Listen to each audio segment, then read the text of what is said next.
नमस्कार मित्रों और मेरे प्रिय छात्रों, गणित विषय में आज हम प्रकीर्ण प्रश्न संग्रह 1 लेकर प्रस्तुत हैं। उसमें कुछ प्रश्न दिए गए हैं। पहला प्रश्न है, नीचे दिए गए उदाहरण हल करो। पहला प्रश्न है, ऋण 16 गुणे ऋण 5 दोनों संख्याएं ऋणात्मक संख्याएं हैं।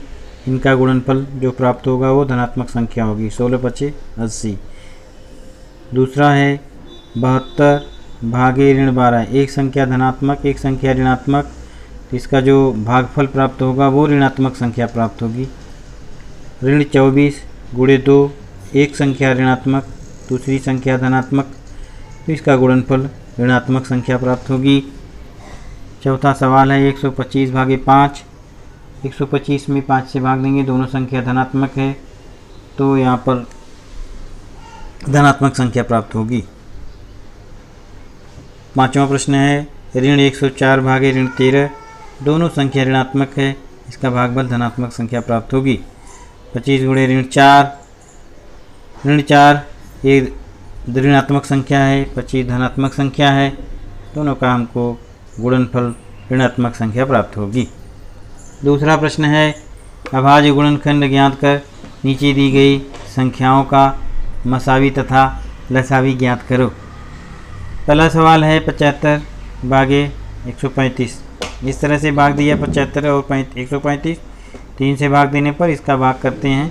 तो यहाँ पर जो हमको बाईं तरफ जो संख्या प्राप्त होती है इनका गुणा करने पर हमको मसावी मिलता है, और नीचे जो संख्याएं हैं इस बाएं वाली संख्या और नीचे वाली जो संख्या है इन सभी का गुणा करने पर हमें लसावी ज्ञात होता है। तो यहाँ पे गुणा किया, 3 गुणे 5 बराबर 15 मसावी, और लसावी 3 गुणे 5 गुणे 5 गुणे 9 675, ये हो गया 75 और 135 का मसावी तथा लसावी। अगला प्रश्न इसका देखते हैं, 114 और 76, 114 और 76 यहाँ पे देखिए 114 और 76, यहाँ पे इसका हमने भाग दिया 114 में 2 से, तो इतना, और दोनों संख्याओं में 2 से भाग दिया, फिर दोनों संख्याओं में 19 से भाग दिया। तो जो बाईं तरफ हमको जो संख्या प्राप्त हुई है ये वाली संख्या 2 और 19, इनका गुणा करेंगे तो हमें मसावी मिलेगी। मसावी 2 गुणे 19, 19 दूनी 38, और फिर उसी में इन संख्याओं का भी गुणा करेंगे तो हमें लसावी प्राप्त होगा। 2 गुणे 19 यहाँ, और आगे नीचे वाली जो संख्या है उसका भी उसी में गुणा करते जाएंगे तो हमें लसावी प्राप्त होगा। इसी प्रकार से अन्य सवाल भी, अन्य प्रश्न को भी हल करना है। 153 और 187 इन दोनों का भी लसावी और मसावी ज्ञात करना है। 17 से भाग देंगे, दोनों संख्याओं में 17, इसका सामान्य गुणनखंड 17, इधर भाग देंगे, और यहाँ पर फिर को 9 और 11 प्राप्त होता है। तो यहाँ पर एक अकेली संख्या है तो यही उस 153 और 187 का मसावी होगा, और बाकी अन्य जो दो नीचे अभाज्य संख्याएं प्राप्त हुई हैं उनका गुणा करने पर हमको लसावी प्राप्त होगा। 32, 24 और 48 इसी प्रकार से इसी क्रम में आगे भी करते रहेंगे। तो अगला 32, 24 और 48 का सामान्य गुणनखंड जो इधर संख्या प्राप्त हुई है ये, इनका आपस में गुणा करने पर मसावी प्राप्त होगी, और इसके साथ यहाँ पे जो संख्याएं प्राप्त हुई हैं इनका गुणा करने पर लसावी प्राप्त होगी। संक्षिप्त रूप दो, सबसे पहले 322 बटा 391 बड़ी संख्या से छोटी संख्या में भाग देंगे। 391 में 322 से भाग दिया, एक बार गया, इसको ज़रा ध्यान से समझने का प्रयास करो। एक बार भाग गया, घटाने पर यहाँ 69 आता है। जी संख्या को उठाकर यहाँ पे लिखेंगे, 322 जो संख्या का हमने घटाया था उसी संख्या को यहाँ रखेंगे, और ये भाजक के रूप में हो जाएगी या ये भाज्य हो जाएगी। इसका 4 बार करते हैं तो 276 आता है, और फिर इसमें से इस संख्या को घटा देंगे, इस संख्या को घटाते हैं तो 46 आता है।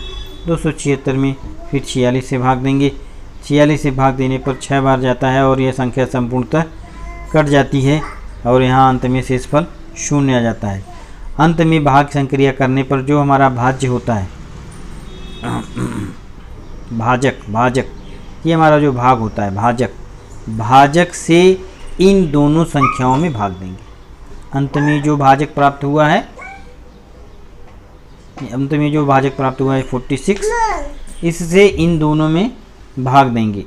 तो 322 में 46 का भाग और 391 में 46 का भाग भाग देने के बाद यहाँ पे हमें मिलता है 14/17। तो इन दोनों संख्याओं का अति संक्षिप्त रूप 14/17 हो गया। यही हमारा उत्तर है। इसकी इसी तरह से अगला प्रश्न भी हल करेंगे, ज़रा ध्यान से देखिए। 247 और 209 दिया है। बड़ी संख्या में छोटी संख्या से भाग देना है। 247 में 209 से भाग दिया, एक बार भाग जाएगा, घटाने पर 38 आया। इस संख्या को भाज्य बनाएंगे। इसी तरह से आगे करते जाएंगे। 209 में 38 से भाग दिया, 5 बार गया और 190 आया। इसमें से इस संख्या को घटाया, 19 आया। 19 आया। अब इस संख्या को भाज्य बनाएंगे, यहाँ पे रखेंगे, 10 बार भाग गया, यहाँ पे 0 आ गया। अंत में जो हमारा भाजक होता है उसी भाजक से इन दोनों संख्याओं में भाग देना होता है। 247 में 19 से भाग और 209 में 19 से भाग देने पर 13/11 यह संख्या हमें प्राप्त हुई। इसी प्रकार से अन्य संख्याओं के भाग विधि से हम उसको संक्षिप्त रूप में लिख सकते हैं। चौथा प्रश्न है, नीचे दी गई संख्याओं के वर्गमूल ज्ञात करो। 784। मैं यहाँ पर दो विधियों का उपयोग किया हूँ, एक गुणनखंड विधि और एक भाग विधि। सबसे पहले जो संख्या दी गई है उस संख्या के अभाज्य गुणनखंड ज्ञात करना है।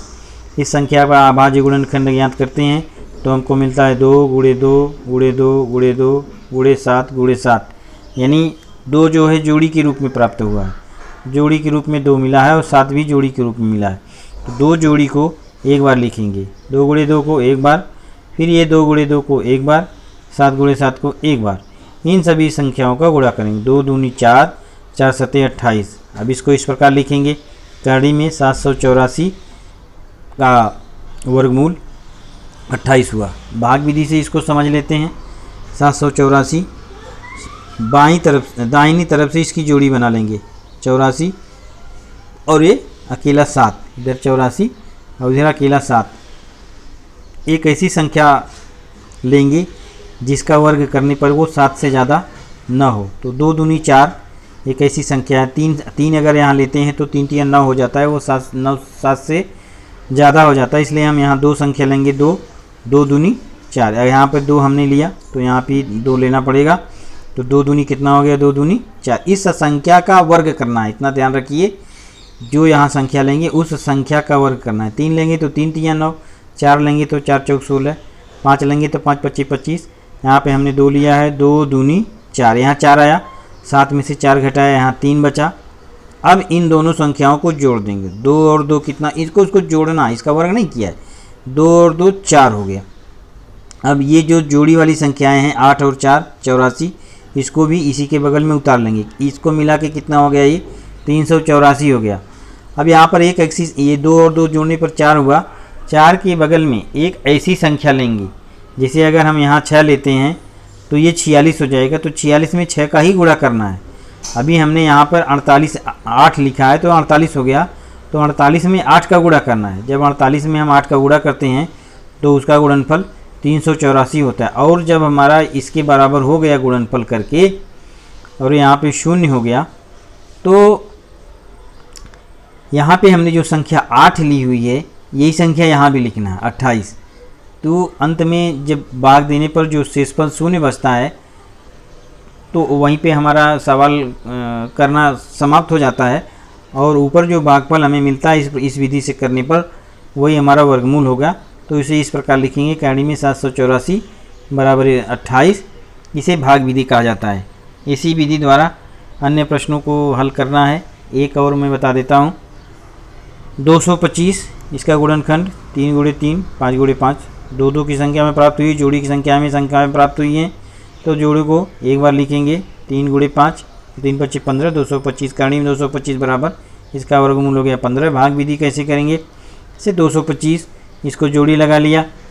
यहाँ पर 2 है तो यहाँ पर एक एकम एक ही होगा, इसलिए यहाँ भी 1 रखा। एक एकम 1 करने पे 1 आया तो 2 में से 1 घटाया 1 आया। 1 और 1 को जोड़ दिया 2 हुआ। ये दोनों संख्याओं को, जोड़ी वाली संख्याओं को, यानी 25 को यहाँ उतार लिया, 125 हो गया। 25 में ऐसी संख्या यहाँ पे 2 हुआ, 1 और 1 जोड़ने पर 2। अब यहाँ पे ऐसी संख्या लेंगे जिसका गुणा करने पर अगर 5 लेते हैं तो वो 25 हो जाएगा। 25 में 5 का गुणा करना है तो उसके बराबर होना चाहिए। 25 में 5 का गुणा करते हैं तो 125 आता है और अंत में शेषफल 0 हो जाता है। और जब यहाँ 5 रखा तो यहाँ भी 5 रखना पड़ेगा। इसलिए करणी में कड़ी में 225 बराबर 15 यानी 225 का वर्गमूल 15 हो गया। इस प्रश्न क्रमांक 4 के अन्य सवाल भी गुणनखंड विधि और भाग विधि द्वारा इसी प्रकार से आपको करना है। आज की वीडियो में बस इतना ही। धन्यवाद।